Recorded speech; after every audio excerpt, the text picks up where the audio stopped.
Alors, le calcium, on pense tout de suite aux os solides, au verre de lait, n'est-ce pas? C'est un peu l'image d'Épinal. Mais, et si ce minéral était bien plus qu'un simple matériau de construction pour notre squelette? S'il jouait en fait en secret des rôles absolument vitaux à chaque instant dans notre corps? Voilà, la question est là, en plein dans le mille. Le calcium, est-ce que c'est vraiment seulement pour les os? Eh bien la réponse risque de pas mal bousculer les idées reçues. Parce que oui, le calcium c'est un acteur essentiel, un vrai gardien silencieux dont les missions vont bien au-delà de ce qu'on pense. Alors, voilà ce qu'on va voir ensemble. D'abord, on va s'intéresser à ce fameux gardien au-delà des os. Ensuite, on verra comment repérer les signaux d'une carence.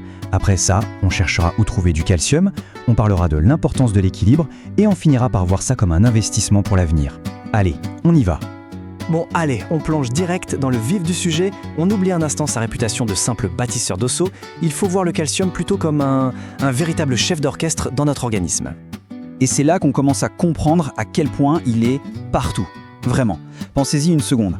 Chaque battement de cœur, chaque message que le cerveau envoie, chaque mouvement qu'on fait, eh bien, le calcium est là en coulisses. C'est lui qui permet aux muscles de se contracter. C'est lui qui aide les nerfs à communiquer. C'est lui qui participe à la coagulation du sang et qui aide à réguler notre rythme cardiaque. Non, vraiment, c'est juste fondamental. Et là, il y a un truc super important à comprendre. Le corps, c'est une machine incroyablement intelligente, programmée pour la survie.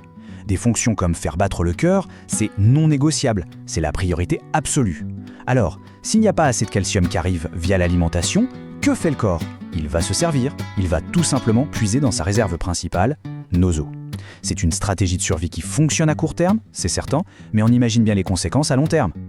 Bon, maintenant qu'on a vu ça, comment on fait pour savoir si quelque chose ne va pas? C'est là que ça se complique un peu, parce qu'on dit souvent que la carence en calcium est silencieuse. Les symptômes au début sont, disons, assez discrets.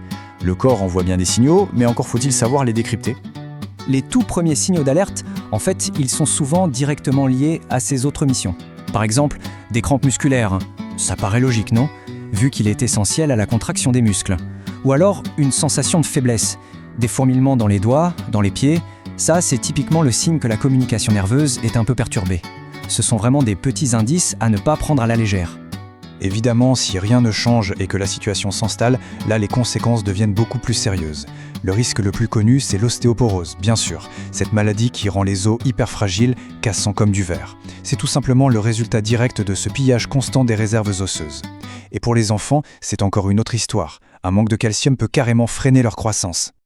Allez, on arrête de parler des problèmes, on passe aux solutions, parce que la bonne nouvelle, c'est qu'il est tout à fait possible d'avoir un bon apport en calcium, simplement en faisant un peu attention à ce qu'on met dans son assiette.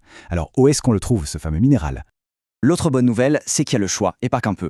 Évidemment, on pense tout de suite aux sources animales, les classiques, le lait, le fromage, les yaourts, c'est une valeur sûre. Mais il y a aussi tout un monde de sources végétales qui sont excellentes. On parle du chou kale, les épinards, du brocoli, mais aussi des amandes, des graines de sésame.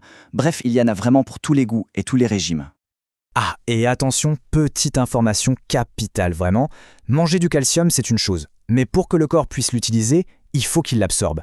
Et pour ça, le calcium a besoin d'une coéquipière indispensable, la vitamine D. Il faut voir ça comme un duo. La vitamine D, c'est un peu la clé qui ouvre la porte de nos cellules pour laisser entrer le calcium. Donc un peu de soleil, certains aliments, c'est le combo gagnant. On arrive à un point essentiel en nutrition, comme dans beaucoup d'autres choses d'ailleurs. La clé, c'est l'équilibre. Le calcium ne fait absolument pas exception. La devise « plus on en met, mieux c'est », ça ne marche pas ici. On le voit très bien ici avec les deux extrêmes. D'un côté, pas assez, c'est la carence. On l'a vu, risque d'ostéoporose, faiblesse. Mais de l'autre côté, en avoir trop, ce qui arrive souvent avec des compléments alimentaires pris un peu à la légère, eh bien ça peut aussi créer des soucis, des calculs rénaux, des problèmes digestifs. L'objectif, c'est donc de viser le juste milieu et la meilleure façon d'y arriver, c'est par une alimentation variée. Finalement, si on y réfléchit bien, tout ça nous amène à une idée assez simple mais puissante. Chaque choix qu'on fait dans notre assiette, c'est comme poser une petite brique pour construire notre santé de demain.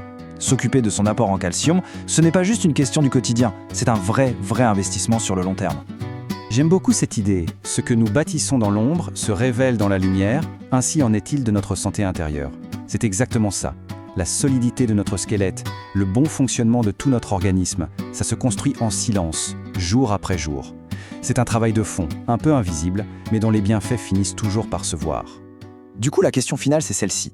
Quand on pense à ce rôle de gardien silencieux mais tellement essentiel du calcium, on se rend compte que ce qu'on met dans notre assiette, c'est tellement plus qu'un simple repas. c'est peut-être en fin de compte le gardien le plus fidèle de notre santé future. Voilà, de quoi réfléchir.